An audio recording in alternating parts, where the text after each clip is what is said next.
በኢትዮጵያና በኤርትራ መካከል የባህር በር ይገባኛል የሚለውን አጀንዳ መሰረት በማድረግ ከዚህ ቀደም ውዝግቦች ተጧጥፎ ሲቀጥሉ ተስተውሏል።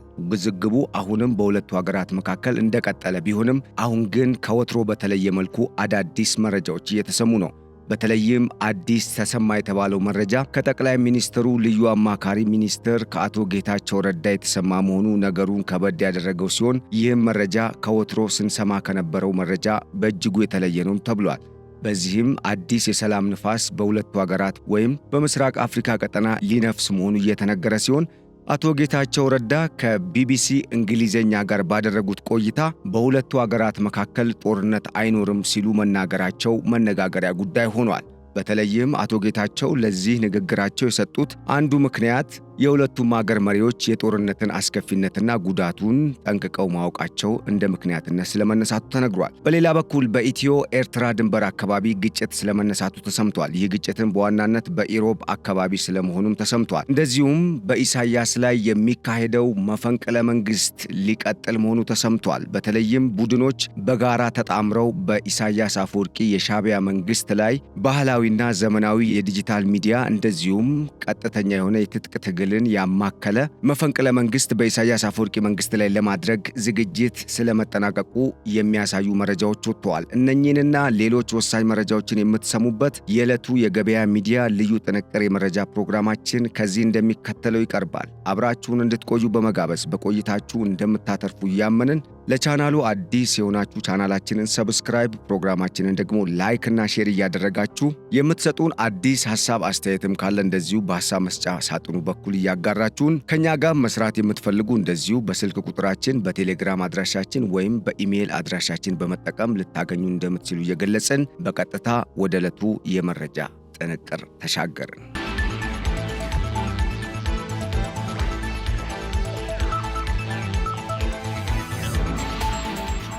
በኢትዮጵያና በኤርትራ መካከል የተነሳው የባህር በር ይገባኛል የሚለው ውዝግብ ከኢትዮጵያና ከኤርትራ አልፎ ቀጠናውን ወደ ለየለት ትርምስ ውስጥ እንዳያስገባ ከዚህ ቀደም ከፍተኛ ስጋቶች እንደነበሩ የሚታወቅ ነው። በተለይም ሁለቱ ሀገራት አሁን ላይ የተለያዩ የጦር ዝግጅቶችን እያደረጉ መሆናቸውና ወታደራዊ አቅማቸውንም ከሚገባው በላይ እያጠናከሩ መሆናቸው ለግጭቱ መፈጠር አንዱ ምክንያት እንደዚሁም ግጭቱ እንደሚኖር የሚያሳይ ነው ሲባል ከርሟል። ይሁንና ግን ከሰሞኑ አዳዲስ መረጃዎች እየተሰሙ ነው። በተለይም ከትላንት በስቲያ ተሰማ በተባለው አዲሱ መረጃ የጠቅላይ ሚኒስትር ዶክተር አብይ አህመድ የምስራቅ አፍሪካ ልዩ አማካሪ ሚኒስትር አቶ ጌታቸው ረዳ ከሐሳይ እንዳስታወቁት በሁለቱ ሀገራት መካከል ይፈራ የነበረውና በተለያዩ አካላት የሚነገረው እንደዚሁም በሚዲያዎች ሲናፈስ የነበረው የጦርነት ወሬ እንደማይኖር አስታውቀዋል።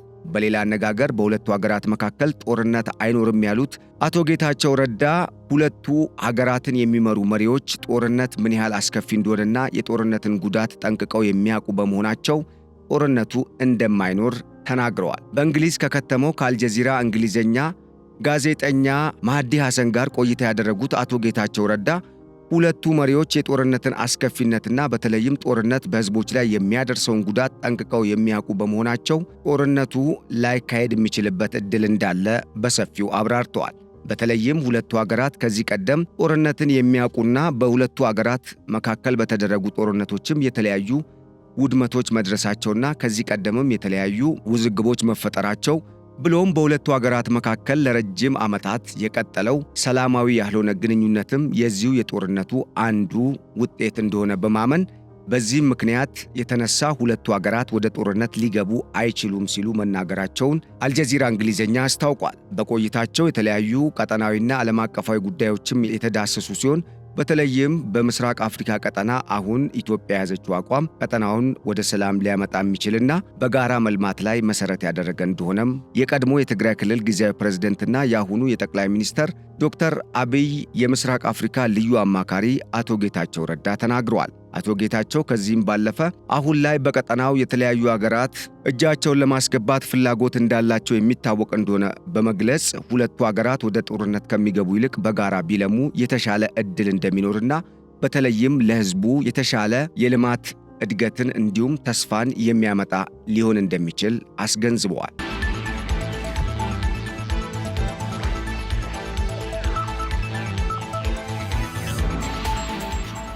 ይህም የአቶ ጌታቸው ንግግር ከዚህ ቀደም በዚህ በምስራቅ አፍሪካ ቀጠና የኢትዮጵያና የኤርትራ ወደ ጦርነት መግባት ቀጠናው በሱዳንና በሶማሊያ እንደዚሁም በሌሎች አንዳንድ አገራት ውስጥ የሚታዩ የጸጥታ ስጋቶች ተጨምረውበት ወደ ለየለት ትርምስ እንዳይገባ ስጋትን የፈጠረ እየተባለ በተለያዩ የጂኦፖለቲክስና የዓለም አቀፍ ምሁራን ትንተና ሲሰጥበት መቆየቱ ይታወሳል።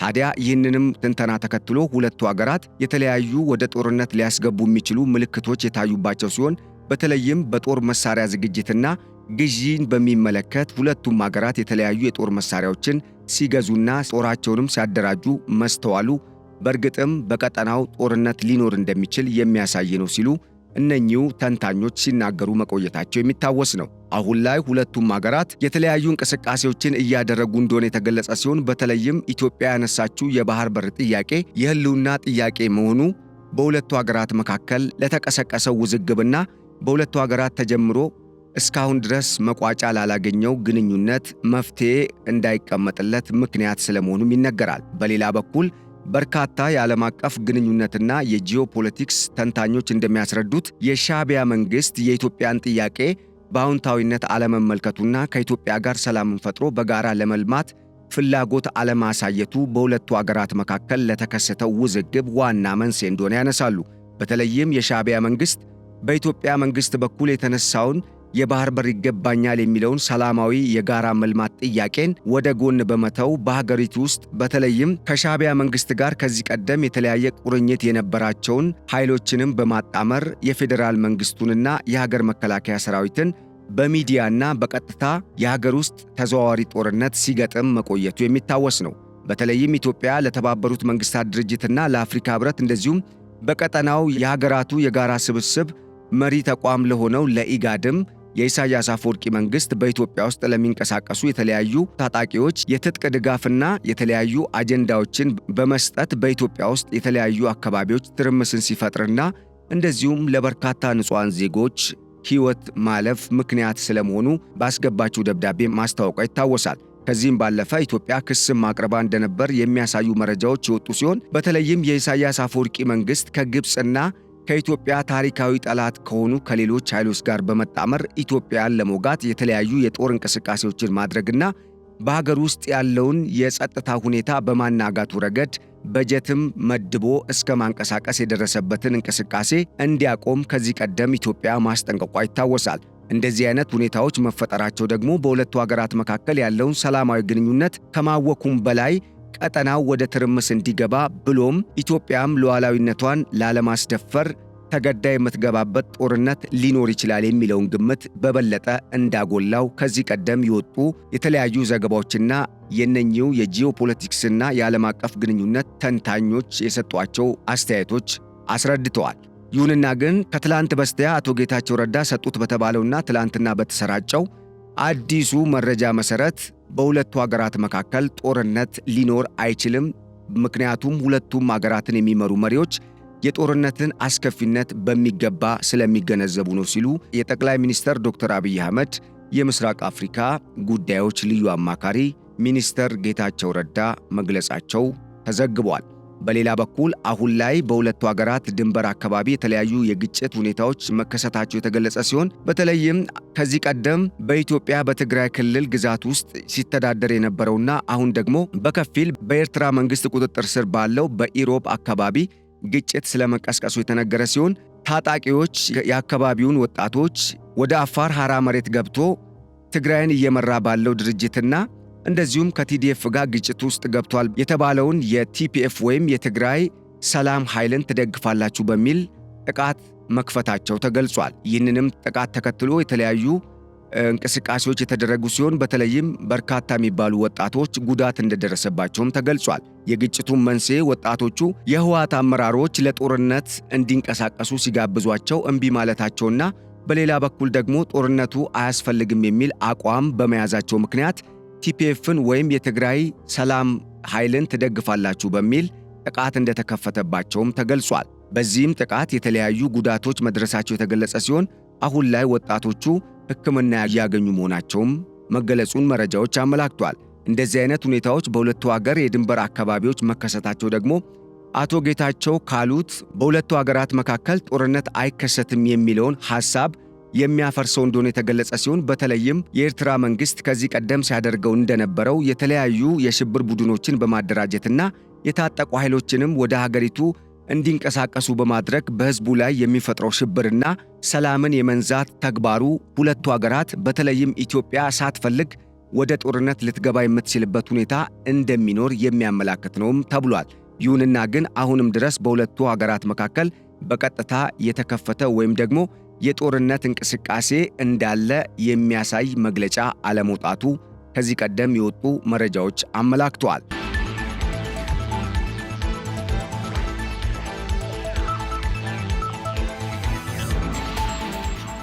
በሌላ በኩል ኢትዮጵያ አሁን ላይ እያደረገች ባለው የልማት እንቅስቃሴ በተለይም በአረንጓዴ ልማት ዘርፍ እያሳየች ባለው አዲስ የተለያየ እንቅስቃሴ በዓለም አቀፍ ደረጃ ተቀባይነቷ መጨመሩ ተነግሯል። በዚህም የኢትዮጵያ ዲፕሎማሲያዊ ስኬት ትልቅ ድል ስለመመዝገቡ የተነገረ ሲሆን በተለይም ኢትዮጵያ በአረንጓዴ ልማት ዘርፍ ባለፉት 5 እና 6 ዓመታት ባከናወነቻቸው የተለያዩ ተግባራት ምክንያት በበርካታ ሺዎች የሚቆጠሩ ተወካዮች የሚሳተፉባቸው ዓለም አቀፍ ስብሰባዎችን እንድታስተናግድ የመመረጧ ጉዳይ ለዚሁ ማሳያ ነውም ተብሏል። አሁን ላይ በኢትዮጵያ ውስጥ ያለው የተለያየ እንቅስቃሴና በተለይም ኢትዮጵያ የተለያዩ ብሔራዊ ፕሮጀክቶችን በመገንባትና ቀጠናውንም ለማስተሳሰር እያደረገች ባለው እንቅስቃሴ በዓለም አቀፍ ደረጃ በግሪን ሌጋሲና በአካባቢ ስነ ምህዳር ጥበቃ ላይ የተሰማሩ የተለያዩ ድርጅቶች መዳረሻና ተመራጭ እንድትሆንም እንዳደረጋት ተገልጿል። ይህንንም ተከትሎ ኢትዮጵያ ቀጣዩን 32ኛውን የዓለም አቀፉን የኮፕ የአየር ንብረት ወይም ክላይሜት ቼንጅ ኢንተርናሽናል ኮንፈረንስ እንድታዘጋጅ ስለመመረጧ ተነግሯል። ኢትዮጵያ ጉባኤውን እንድታዘጋጅ የተመረጠችው ናይጄሪያና ሌሎች 3 ሀገራትን በመብለጥ እንደሆነ የተዘገበ ሲሆን ይህም በዋናነት ኢትዮጵያ በግሪን ሌጋሲ ባስመዘገበችው ትልቅ ስኬት እንደሆነም ተነግሯል። ኢትዮጵያ የተመድን ዓለም አቀፍ የአየር ንብረት ጉባኤ እንድታስተናግድ የተመረጠችውም በርካታ ሀገራት ለእጩነት ቀርበው ኢትዮጵያ የተሻለ ስራም በመስራቷና የሰራችው ስራም የተለያዩ ቅድመ ሁኔታዎችንና መመዘኛዎችን በማለፉ እንደሆነም ተገልጿል። በዚህም ከ50 ሺህ በላይ ተሳታፊዎች የሚታደሙበትና ዓለም አቀፍ የሥነ ምህዳርና የግሪን ሌጋሲ ጉዳዮችን ዋቢ በማድረግ የሚንቀሳቀሰውንና የተለያዩ አገራትን በመዘዋወር ጉባኤዎችንና ኮንፈረንሶችን በማድረግ ለዓለም የአየር ንብረት ለውጥ ተገቢ ምላሽ እንዲሰጥ ጥያቄ የሚያቀርበውንና ዓለም አቀፍ ስምምነቶች እንዲመጡ የሚሰራውን በተባበሩት መንግስታት ድርጅት በአየር ንብረት ጉባኤ አስተናጋጅነት ስር የሚካሄደውን የኮፕ 32 ጉባኤን በአዲስ አበባ እንድታካሂድ መመረጧ ተነግሯል። በተመድ የአየር ጸባይ ለውጥ ስምምነት ማዕቀፍ ስር የሚካሄደው የዓለማችን ዋነኛው የአካባቢ ጥበቃ ጉባኤ ይህ ጉባኤ አሁን ላይ በብራዚል 30ኛ ጉባኤውን እያካሄደ ሲሆን በሚመጣው 31ኛው ጉባኤ ደግሞ በአውስትራሊያ ወይም በቱርክ እንዲካሄድ አውስትራሊያና ቱርክ አሁን ላይ የተለያዩ ፉክክሮችን እያደረጉ እንደሆነ የተገለጸ ሲሆን ሁለቱ ሀገራት የተቀመጠውን መመዘኛ የሚያልፉና ቅድመ ሁኔታዎችንም የሚያሟሉ ከሆነ የሚመረጡበት ሁኔታ እንደሚኖር ተነግሯል። ካልሆነ ግን ከሁለቱ አንዱ ሀገር ተመርጦ 31ኛውን ወይም በመጪው ዓመት የሚካሄደውን የዓለም አቀፉን የኮፕ የዓለም አቀፍ የሥነ ምህዳር ጥበቃና የግሪን ሌጋሲ ወይም የአየር ንብረት ለውጥ ላይ የሚሰበሰበውን ጉባኤ የሚያካሂዱ ይሆናልም ተብሏል። 30ኛው የኮፕ ጉባኤ በብራዚል ብሌን ከተማ ውስጥ እየተካሄደ ሲሆን ቀጣዩ 31ኛው የኮፕ ስብሰባ ወይም ጉባኤ በመጪው ዓመት በአውስትራሊያ አሊያም በቱርክ ሊስተናገድ የሚችልበት ሁኔታ እንዳለም ከወዲሁ ተጠቁሟል። በተለይም ሁለቱ ሀገራት ሊያስተናግዱ ይችላሉ የሚለው ግምት እስካሁን እየተደረጉ ባሉ የምርጫ ሂደቶች ሁለቱ ሀገራት በቀዳሚነት መቀመጣቸው እንደ አንድ ምክንያት መጠቀሱ ተገልጿል። በሌላ በኩል ሁለቱ ሀገራት ትንቅንቅ ውስጥ መግባታቸው የተገለጸ ሲሆን ይህም የኮፕ ጉባኤን ማዘጋጀት ያለውን ፖለቲካዊ፣ ዓለም አቀፋዊ፣ ኢኮኖሚያዊና እንደዚሁም ዲፕሎማሲያዊ ስኬትን ለመቀዳጀት ዓላማ ያደረገ ስለመሆኑም ተገልጿል። የዚህ አይነቱን ዓለም አቀፍ ጉባኤ ማስተናገድ ለሀገራት በርካታ ትሩፋቶችን የሚያስገኝ ሲሆን በተለይም በርካታ የዓለም አቀፍ ድርጅት ተወካዮችና የህብረቱ አባል ሀገራት ተወካዮች በእነኛ ሀገራት የመገኘታቸው ጉዳይ ሀገራቱ የዲፕሎማሲ ስራቸውን በሚገባ ለማከናወንና ከዘርፉም በተለይም ከቱሪዝም ኢንዱስትሪ ከፍተኛ ገቢን ለማግኘት ብሎም ጉባኤዎቹን በማካሄዳቸው ምክንያት ዓለም አቀፍን ተቀባይነት ስለሚያስገኝላቸው የዚህ አይነት ጉባኤን ማካሄድ በእጅጉ ጠቃሚ እንደሚሆንም ይታመናል ተብሏል። በዚህም የተነሳ ኢትዮጵያም በቀጣይ የምታካሄደው ጉባኤ የኢትዮጵያን ዲፕሎማሲ አሁን ካለበት ደረጃ ከፍ እንደሚያደርገው የሚጠበቅ ሲሆን በተለይም ኢትዮጵያ ከዚህ ቀደምም የተለያዩ ዓለም አቀፍ ጉባኤዎችን በማካሄዱ ረገድ ከፍተኛ የሆነ ስራን በመስራት የተለያዩ ጉባኤዎችን በማካሄድ ከዚህ ቀደም ከነበረው በተሻለ በዓለም አቀፍ ደረጃ ያላት የዲፕሎማሲ አቅምና ተቀባይነቷ የጨመረ ሲሆን በቀጠናው ኢትዮጵያን ለመውጋትና በተለይም የአባይን ውሃ መሰረት ባደረገው ውዝግብ እስካሁን ከኢትዮጵያ ጋር ከትጥቅ ትግል በመለስ በተለያዩ አውደ ውጊያዎች በተለይም በዲጂታል ሚዲያ ዘርፍም ከኢትዮጵያ ጋር ከፍተኛ ውጊያ ውስጥ የምትገኘው ግብፅን ጨምሮ ሌሎች በቀጠናው ብሎም በዓለም አቀፍ ደረጃ ኢትዮጵያን የሚቃረኑ ሀገራትን ድል ለመንሳት የዚህ አይነቱ ጉባኤና በዓለም አቀፍ ደረጃ የሚሰሩ የዲፕሎማሲ ስራዎች ለኢትዮጵያ ትልቅ አቅምን ይፈጥሩላታል ተብሎ እንደሚታመን ዘገባዎች አመላክተዋል።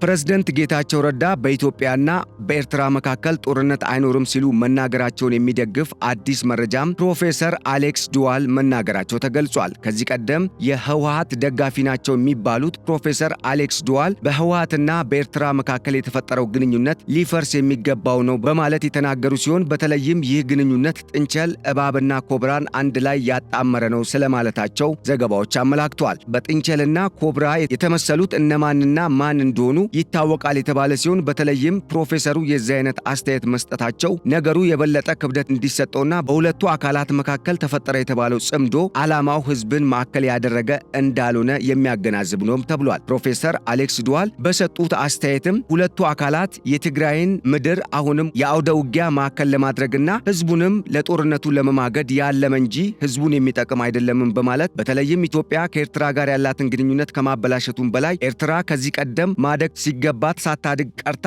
አሁን ደግሞ የባሰ እንድትወድም ሊያደርግ ወደሚችል ነገር ውስጥ እየገባች እንደሆነ የሚያሳይ ነው ሲሉም መናገራቸው መነጋገሪያ ሆኗል። አሌክስ ዱዋል ከዚህ ቀደም በትግራይ ጦርነት የትግራይ ኃይሎችን በመደገፍ የተለያዩ ሐሳቦችን ሲሰጡና በትግራይም የተፈጸመውን ሰቆቃ በማጋለጥ የሚታወቁ ፕሮፌሰር ናቸው።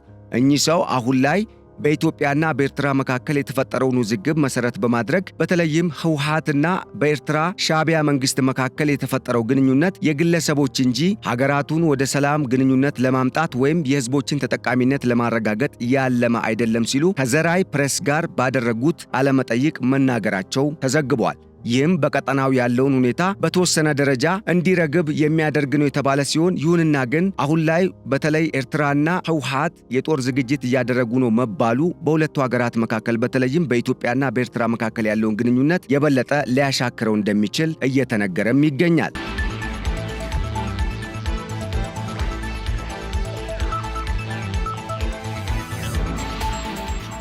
በሌላ ዜና በኢሳያስ ላይ የመፈንቅለ መንግስት እንቅስቃሴው በተጠናከረ መልኩ ሊጀመር መሆኑ ተገልጿል። ብርጌድ ንሓመዱ ከተለያዩ የኤርትራ ተቃዋሚ ኃይሎች ጋር በመሆን በሚያደርገው ምልኪ ኮንፈረንስ ህጊ ክነግስ ናብ ግንባር ንገስግስ በሚል መሪ ቃል በአዲስ አበባ ሊደረግ በታቀደው የጋራ ኮንፈረንስ ላይ ቡድኑ ከተለያዩ ኃይሎች ጋር በመጣመር ወደ ትልቅ ትግል ሊገባ እንደሚችል ማስታወቁ ተገልጿል። አፍሪካን ኢንሳይደር በዘገበው ዘገባ ሰማያዊ አብዮት በሚል በዓለም አቀፍ ደረጃ ጸረ ኢሳያስ የተቃውሞ እንቅስቃሴን በማድረግ ላይ የሚገኘው ብርጌድ ንሓመዱ የፊታችን ህዳር 15 2025 እንደ አውሮፓውያን አቆጣጠር ሁሉም የኤርትራ ዲሞክራሲያዊ ኃይሎች የሚሳተፉበት ታላቅ ስብሰባ ለማድረግ በዝግጅት ላይ መሆኑን አስታውቋል። ቡድኑ የሻዕቢያ መንግስት ጨቋኝ አምባገነንና የህዝቦችን መከራ የሚያበዛ ስርዓት በመሆኑ ይህንን ስርዓት ለመጣል ከሁሉም በሀገር ውስጥና በውጭ ከሚንቀሳቀሱ ኃይሎች ጋር በመጣመር በሻዕቢያ መንግስት ላይ ግልጽ የሆነ የሚዲያና በትጥቅ ትግል የታገዘ ጦርነትን ለማድረግ መወሰኑን ማስታወቁ ተገልጿል። ይህንንም ለማድረግ በኢትዮጵያና በመላው ምስራቅ አፍሪካ ፍሪደም ጀስቲስ ኤንድ ናሽናል ሪኒዋል ወይም ነጻነት፣ ፍትህና ሀገራዊ መታደስ በድጋሚ በሚል መሪ ቃል ይፋዊ የትግል እንቅስቃሴን የሚያውጅ ዓለም አቀፍ ኮንፈረንስን እንደሚያካሂድ ማስታወቁ ተገልጿል። ይህም እውን እንዲሆን በሀገር ውስጥና በውጭ ካሉ ቡድኖች ጋር በጋራ በመጣመር ጠንካራና ከዚህ ቀደም በተለየ መልኩ በኢሳያስ መንግስት ላይ ሁሉን አቀፍ ትግል እንደሚያደርግ ማስታወቁን የተገለጸው ብርጌድ ንሓመዱን የሚወክሉ ተወካዮችም ከ13 የተለያዩ የዓለም ሀገራት በይፋ ኮንፈረንሱ ላይ ይሳተፋሉ የተባለ ሲሆን በሀገር ውስጥና በውጭ ያሉ ዜጎችን ለማገናኘትም ባህላዊና ዘመናዊ የመገናኛ ዘዴዎችን እንደሚጠቀምም ብርጌድ ንሓመዱ አስታውቋል። አሁን ላይ በኤርትራ የተለያዩ አካባቢዎች የወጣቶች የተቃውሞ እንቅስቃሴዎች እየተደረጉ መሆናቸው የተገለጸ ሲሆን በተለይም በህዝብ ውስጥ በህቡ እየተደረገ ያለው የኢሳያስ አፈወርቂ መንግስትን ለመገልበጥ የሚደረገው እንቅስቃሴ አሁን ላይ በሁሉም ኤርትራውያን ዘንድ በስፋት ተቀባይነት እያገኘ ስለመምጣቱም መረጃዎች ይጠቁማሉ። ከዚህ ቀደም በኢሳያስ አፈወርቂ ላይ መፈንቅለ መንግስትን ለማድረግ በተሞከረው ሙከራ 2 የጦር ጀነራሎች ወዴት እንደገቡ ያልታወቀ ሲሆን 13 የሚሆኑ የሲቪል ባለስልጣናት ደግሞ ወደ ዘብጥያ ስለመውረዳቸው ከዚህ ቀደም የወጡ መረጃዎች አመላክተዋል። ከዛ መለስም በኤርትራ በተለይም ዋና ዋና በሚባሉ አስመራና ከረንን በመሳሰሉ ከተማዎች የተለያዩ ወጣቶችን በማደን የሻዕቢያ መንግስት ወደ ሳዋ የተቀሩትን ደግሞ የት እንዳደረጋቸው እንዳልታወቀ የተነገረ ሲሆን ይህም በዋናነት ኢሳያስ አፈወርቂ ላይ ይደረጋል ተብሎ የተፈራውን የመፈንቅለ መንግስት ሙከራን ለማስቀረት ታሳቢ ተደርጎ እንደነበረም መረጃዎች ጠቁመዋል። ይህ ሁኔታ እውን የሚሆን ከሆነ ኤርትራ ለአንዴና ለመጨረሻ ጊዜ ከሻዕቢያ አምባገነኑና ጨቋኙ ስርዓት ነፃ እንደምትወጣ የተነገረ ሲሆን ህዝቡም ከ30 ዓመታት በላይ ተነፋፍቆ ካለውና እስካሁንም እንዳይገናኝ ተዘግቶበት ካለው ወንድም ህዝቡ ጋር የሚገናኝበት ጊዜ ቅርብ እንደሚሆን የወጡ መረጃዎች አመላክተዋል። ውድ አድማጭ ተመልካቾቻችን ለዕለቱ ያዘጋጀንላችሁ የገበያ ሚዲያ ልዩ ጥንቅር የመረጃ ፕሮግራማችን ይህንን ይመስል ነበር። ስለተከታተላችሁንና አብራችሁን ስለዘለቃችሁ በእጅጉ በማመስገን በቀጣይ በሌሎች ወሳኝ መረጃዎች ዳግም ወደ እናንተ እስክንመለስ ለአሁኑ በዚሁ ተሰናበትናችሁ። ቸር ሰንብቱልን። ሰላም።